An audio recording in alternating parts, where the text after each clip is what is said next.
ได้ไปหาเพราะว่ายากงานที่ทำบ่ได้ใจดำยังกึดน้ำตัวน้องคือเก่าบ่ได้เปลี่ยนไปหัวใจอ้ายยังห่วงเจ้าบ่ได้ปล่อยให้เงาเสาร์อาทิตย์ติดงานโอที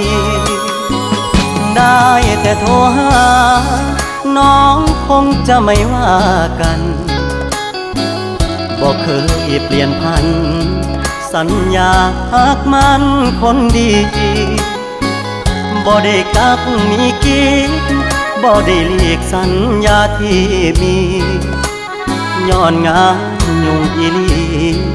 คนดีอย่าเครียดอายเด้อขอหาสุมือเจ้ามาคือน้อยใจเฮ็ดหยัง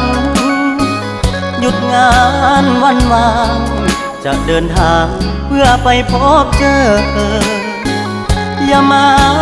สงสัยว่าอายมีใครแทนเธอ